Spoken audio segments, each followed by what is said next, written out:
Bharatiya Janata party के द्वारा जो फॉर्म निर्गत किया गया है और उसमें एक तरह से पार्टी के द्वारा प्रलोभन दिया गया है, वो जन प्रतिनिधित्व अधिनियम के तहत हम लोगों के हिसाब से वो गैर कानूनी है। आधार कार्ड का कोई जिक्र किया गया है और ना अकाउंट नंबर का कोई जिक्र किया गया, और ये उनकी योजना है और ये फॉर्म उनके द्वारा निर्गत किया गया है। आज 2024 को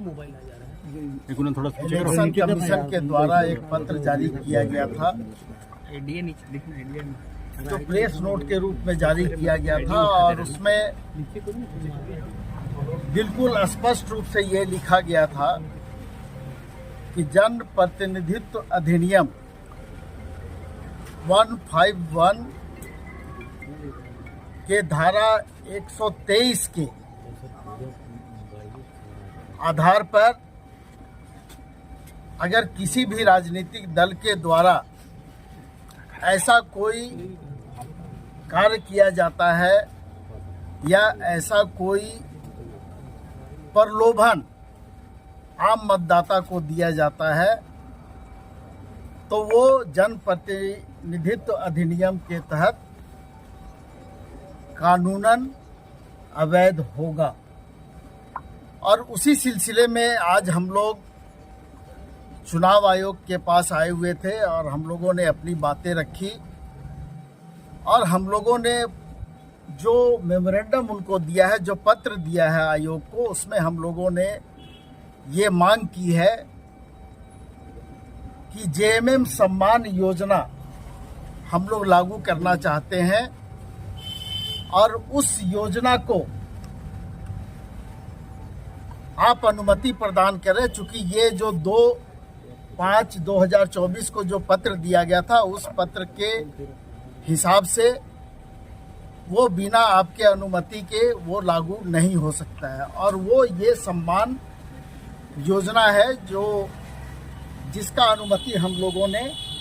आयोग से मांगने का काम किया है। लेकिन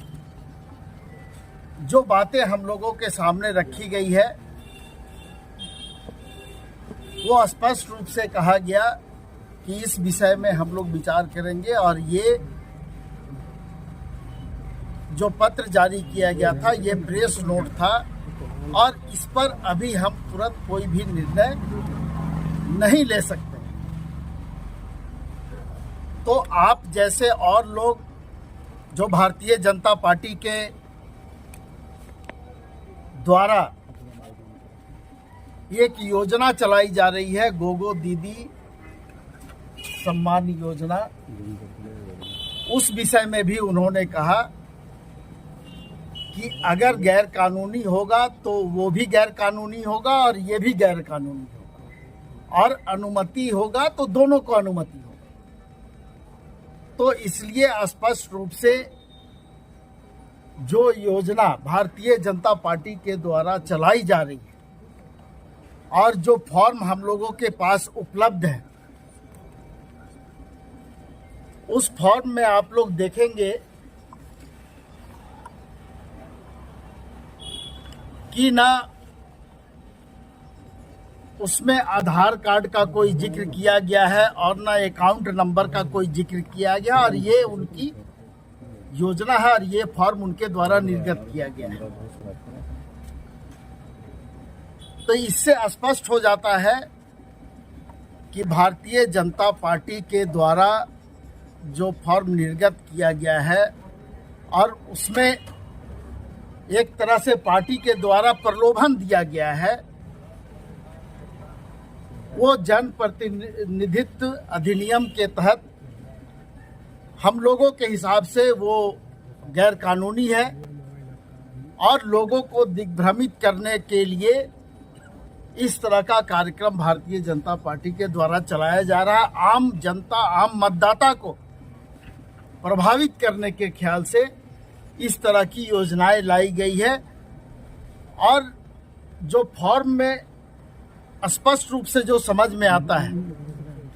कि जब किसी का आपके पास अकाउंट नंबर नहीं है, जब किसी का आधार नंबर नहीं है, तो आप आखिर अगर पैसा दे रहे हैं तो किसको दे रहे हैं? तो कहीं ना कहीं ये पूरे राज्य में भ्रम की स्थिति फैलाने वाली है। और हम लोगों ने पहले से ये सम्मान योजना का निर्णय पार्टी के द्वारा हम लोगों ने लिया था और हम लोगों ने इसको अभी जो सामने लाने का काम किया है, ये हमारा काम भी चल रहा था। पार्टी के स्तर पर ये काम चल रहा था, लेकिन इसको सामने लाने का काम हम लोगों ने बिना अनुमति के नहीं लाने का निर्णय लिया था। इसलिए आज हम लोग आयोग के समक्ष आए थे कि आप इस पर अपनी अनुमति दें और उसके बाद फिर हम लोग इसको आगे लागू करें। क्या बोला गया आयोग की तरफ से, क्या बोला गया? नहीं, बहुत स्पष्ट रूप से बोला गया कि हम इस पर ये जो पत्र आपको इलेक्शन कमीशन के द्वारा 2/5/2024 को जारी किया गया था, उसमें पिछले चुनाव में जो घटनाएं घटी थी उस पर ये आधारित था और सभी जिला दंडाधिकारी को, जिला निर्वाचन पदाधिकारी को निर्देश भी दिया गया था उस समय। अब वो लोग अपने स्तर से इस पर कार्रवाई कर रहे हैं, लेकिन आयोग इस पर बहुत जल्द निर्णय लेगा और फिर आप लोगों को इस पर बताएंगे। क्या पैसा वापस मिलेगा? मैया सम्मान योजना जो है वो सरकार की योजना है, वो सरकार के द्वारा संचालित हो रही है, जिसमें 12,000 रुपया साल में, यानी 1,000 रुपया राज्य के प्रत्येक बहनों को